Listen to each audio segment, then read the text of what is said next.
Hello दोस्तों, नमस्कार। कैसे हैं आप सब? आई होप कि आप सब अच्छे होंगे, मस्त होंगे और अपने अपने घरों में मन लगाकर पढ़ाई कर रहे होंगे। पेपर के लिए केवल 3 दिन बचा हुआ है, तो आप लोग बिल्कुल दिन रात एक कर दीजिए और पूरा जितना से ज़्यादा हो सके प्रैक्टिस करिए, क्योंकि पढ़ने का टाइम तो आप लोग बिल्कुल भी नहीं है। पढ़ने का टाइम सब हो गया ख़त्म। तो चलिए प्रैक्टिस ही करते हैं। अपना आप लोग भी बुक्स ले लीजिए, यूथ की ले लीजिए, अरिहंत की ले लीजिए, जो भी हो सकता है आप लोगों को, जो भी अच्छी लगे आप लोगों को वो बुक ले लीजिएगा। पर EMRS की लेना, क्योंकि यहाँ से प्रश्न आप लोगों को TGT PGT के ही मिलेंगे। तो एक आती है उमेश तिवारी की सूचना परक हिंदी, वो भी ले लीजिएगा। अब व्याकरण के लिए ले लीजिएगा वासुदेव नंदन जी की बुक, बहुत अच्छी होती है। तो आप लोग इतनी सारी बुकें ले लेना और अच्छे से मन लगाकर प्रैक्टिस कर डालना, पढ़ डालना इसको। अगर आगे ELT ग्रेड की वैकेंसी आने वाली है, अगर उसकी तैयारी करना चाह रहे हैं तो ELT ग्रेड की वैकेंसी आने वाली है, अगर उसकी तैयारी करना चाह रहे हैं तो वासुदेव नंदन की बुक बहुत ज़रूरी है आप लोगों के लिए। अगर TGT PGT की तैयारी कर रहे हैं तो वहाँ से व्याकरण का प्रश्न एक भी नहीं छूट कर जाता है। बहुत अच्छी अच्छी बुकें हैं उसमें, तो देखिएगा उसको। तो चलिए आज के सेशन का पहला प्रश्न हल करते हैं। नीचे दिए गए नामों में से कौन से कवि वल्लभाचार्य के शिष्य नहीं हैं? पूछ रहा है शिष्य नहीं है। चतुर्भुज दास, सूरदास, कुंभन दास, परमानंद दास। तो कौन से नहीं है पूछ रहा है। चतुर्भुज दास नहीं है, सूरदास जी माने जाते हैं, कुंभन दास माने जाते हैं, परमानंद जी माने जाते हैं, पर चतुर्भुज दास नहीं माने जाते हैं। तो इसकी डिटेल थोड़ा सा देख लीजिए, इस यहाँ से प्रश्न बन सकता है। 8 भक्त कवियों में 4 वल्लभाचार्य के शिष्य थे, कुंभन दास, सूरदास, परमानंद और कृष्णदास। कुंभन दास थे पहले, सूरदास थे, परमानंद और कृष्णदास। अन्य 4 में कौन थे? विठलनाथ के शिष्य थे। कौन कौन? चतुर्भुज दास, गोविंद दास, छीत स्वामी और नंददास। ये किसके थे? ये विठलनाथ के शिष्य थे। तो चलिए आगे बढ़ते हैं, इतना समझ में आ गया होगा। निम्नलिखित में से किसने पुष्टि मार्ग की स्थापना की थी? किसने किया था? वल्लभाचार्य ने किया था। पुष्टि मार्ग का जहाज किसे कहा जाता है? सूरदास जी को कहा जाता है।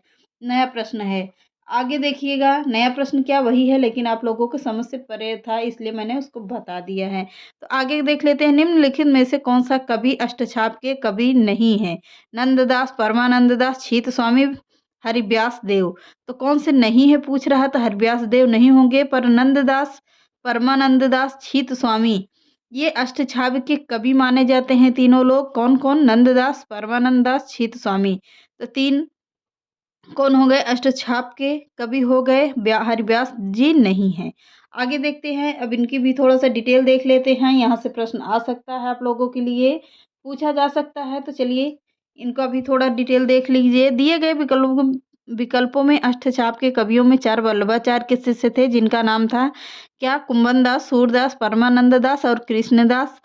अन्य 4 किसके थे? गोविंद गोस्वामी विठलनाथ के शिष्य थे। कौन थे?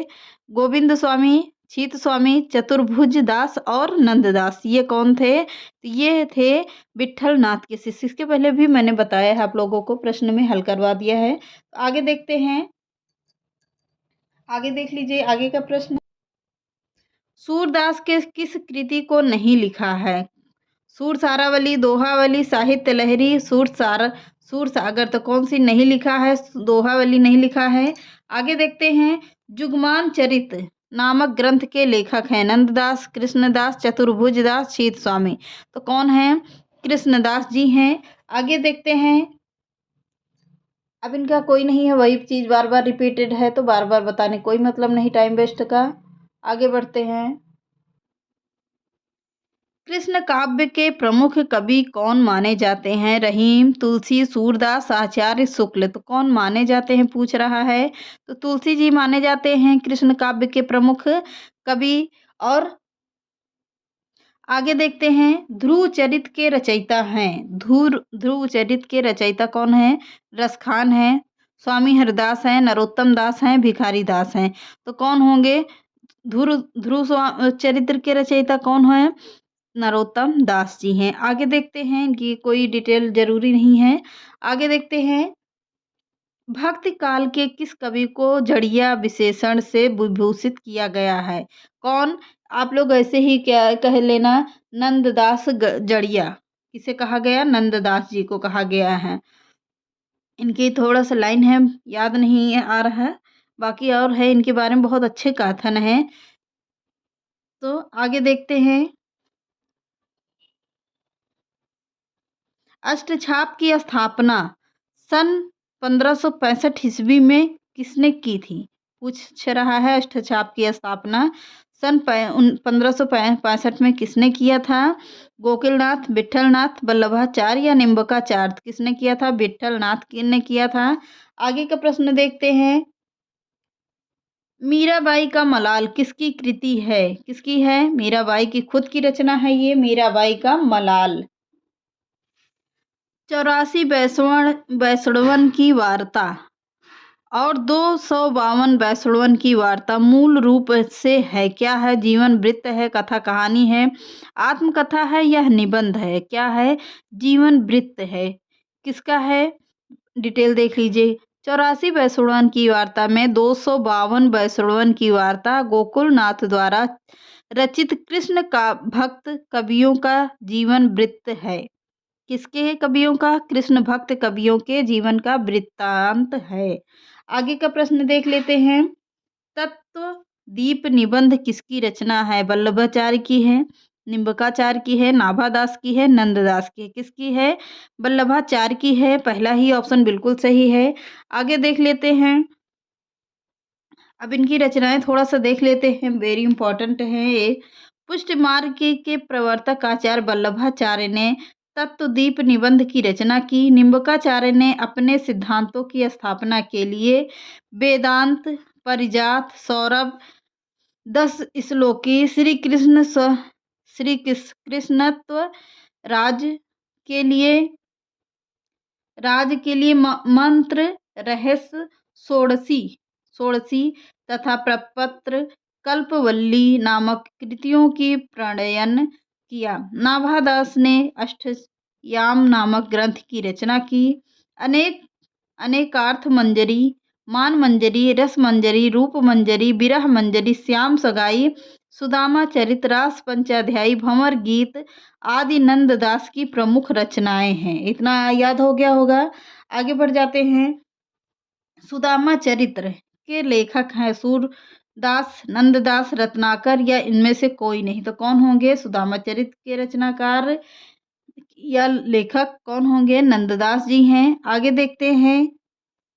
अब इनकी थोड़ा सा और भी डिटेल देख लेते हैं। कृष्ण भक्ति शाखा के अष्टछाप के कवि नंददास की प्रमुख कृतियां कौन कौन सी हैं? सुदामा चरित है, रूप मंजरी है, अनेकार्थ मंजरी है, रस मंजरी है, विरह मंजरी है, मानस मंजरी है, रुक्मणी मंगल है, भंवर गीत है, सिद्धांत पंचाध्यायी है, रास पंचाध्यायी है, गोवर्धन लीला आदि है। कौन कौन सी? गोवर्धन लीला आदि हो गई। अब आगे की इनकी रचनाएं देख लेते हैं। संतन को कहा सीकरी सो, काम आवत जात पनहिया, टूटी बिसरी गयो हरिनाम। यह किसकी पंक्ति है? तो किसकी है? कुंभन दास जी की पंक्ति है। वेरी इंपॉर्टेंट है। मैंने आप लोगों को मेरी उसमें जाइएगा टीजीटी के प्रश्नों में, तो आप लोगों को पूरा प्लेलिस्ट बनी हुई है, तो वहाँ पर इनके बारे में मैंने पूरा डिटेल पढ़ाया हुआ और बहुत अच्छे से पढ़ाया है, समझा कर पढ़ाया, तो उसको एक बार ज़रूर देख लेना। हिंदी साहित्य में है, तो हिंदी साहित्य में टीजीटी पीजीटी की पूरा थ्योरी वाली क्लास में जाके प्लेलिस्ट में चेक कर लेना, पूरा अच्छे से समझा कर पढ़ाया है। तो आगे देखते हैं इनके बारे में, थोड़ा सा शॉर्ट में समझते हुए चलते हैं। स्वाभिमानी भक्त कवि कुंभन दास का जन्म कब हुआ था? 1468 ईस्वी में हुआ था। मृत्यु कब हुई थी? 1583 ईस्वी में। परमानंद दास के समकालीन थे। फतेहपुर सीकरी के राज सम्मान का विरोध करते हुए उन्होंने लिखा था, भक्तन को कहा सीकरी सो, काम आवत जात पनहिया, टूटी बिसर गयो हरि नाम। कुंभन दास के 186 पद या पद संग्रह में संकलित हैं। कृष्णदास की कृतियां हैं जुगलमान, चरित्र, भ्रमर गीत, प्रेम तत्व, निरूपण आदि। किसकी है? कीर्तनावली और आगे इनकी रचनाएँ हैं, बहुत हैं, काफ़ी हैं अच्छी-अच्छी। पूरी रचनाएँ देख लीजिएगा। दान, दान लीला, चतुर्भुज, कीर्तन संग्रह, चतुर्भुज दास की रचनाएँ, अनेकार्थ मंजरी, रस मंजरी, मान मंजरी, रूप मंजरी, विरह मंजरी, भंवर गीत, श्याम सगाई आदि नंददास की रचनाएँ हैं। अब देखते हैं पायो जी मैंने राम रतन धन पायो। पद किसकी है? किसका है? मीराबाई का खुद का है। सबको पता है कि यह बढ़िया है रचना। इनकी लाइन है, मीराबाई जी के बारे में कहा गया है। आगे देख लेते हैं। निम्नलिखित में से अष्टछाप के अंतर्गत न पढ़ने वाले कवि का नाम है क्या? कुंभनदास, सुंदरदास, नंददास या परमानंद दास? तो कौन सी है? सुंदरदास जी की है। आगे देख लेते हैं। छीत स्वामी किस धारा के कवि हैं? राम भक्ति धारा, अष्टछाप धारा, प्रेम मार्गी धारा या निर्गुण मार्गी धारा? तो किसके हैं?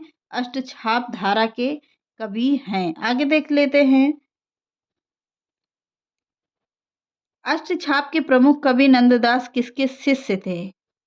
किसके शिष्य थे? वल्लभाचार्य के थे, विठलनाथ के थे, रामानंद के थे, निम्बकाचार्य के थे। तो किसके थे? विठलनाथ जी के थे। आगे बढ़ जाते हैं फटाफट से। अगला देखिए, कृष्ण काव्य धारा के प्रवर्तक कौन है? सूरदास हैं, स्वामी वल्लभाचार्य हैं, नाभादास हैं या चैतन्य महाप्रभु हैं? तो कौन है? सूरदास जी हैं।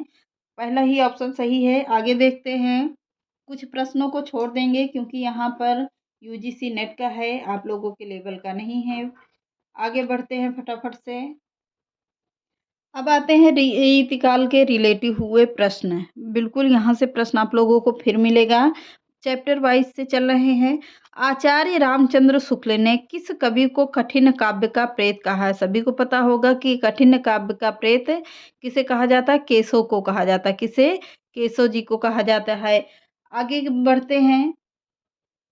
भूषण रीतिकाल की किस काव्यधारा के कवि हैं? रीतिबद्ध काव्यधारा, रीति मुक्त काव्यधारा, रीतिबद्ध काव्यधारा, उसी को बार बार रिपीट कर दिया गया है। आश्रयवादी काव्यधारा, तो किसके कवि हैं? तो रीतिबद्ध काव्यधारा है। कौन से? रीतिबद्ध काव्यधारा है। दो ऑप्शन बिल्कुल सेम सेम मैच हो रहे हैं। आगे देख लेते हैं। कालिदास हजारा की रचना है किस कौन सी है? भारतेंदु ने, घनानंद ने, चिंतामणि ने, कालिदास ने? किसने किया है? तो कालिदास जी ने किया है। आगे देखते हैं। सुजान सागर के लेखक हैं। घनानंद हैं, बोधा है, ठाकुर हैं, आलम हैं? तो कौन होंगे? घनानंद जी हैं। आगे देखते हैं। बिहारी सतसई पर फिरंगे सतसई नाम से फारसी भाषा में एक टीका लिखी गई है, जिनमें टीकाकार कौन होंगे? पूछ रहा। फिराक गोरखपुरी पुरी हैं, आनंद लाल शर्मा हैं, अमीर खुसरो हैं, मिर्जा गालिब हैं? तो कौन है? आनंद लाल शर्मा जी हैं। सेकंड ऑप्शन बिल्कुल सही है। आगे बढ़ते हैं। अष्टछाप किसकी रचना है? सेनापति की, देव की, भूषण की, पद्माकर की? तो किसकी है? देव की रचना है अष्टछाप। आगे देख लेते हैं। भूषण को कवि भूषण की उपाधि किसने प्रदान की थी? शिवाजी, छत्रसाल, सोलंकी राजा रुद्र शाह या इनमें से कोई नहीं? तो कौन होंगे? सोलंकी राजा रुद्र शाह की पुस्तक है ये, सॉरी उपाधि है। आगे बढ़ते हैं। गंगा लहरी, गंगा लहरी किसकी पुस्तक है? गंगा लहरी की रचनाकार कौन है? मतीराम, पद्माकर, ठाकुर, बोधा? तो कौन है? पद्माकर की है। सेकंड ऑप्शन बिल्कुल सही है। आगे देखते हैं।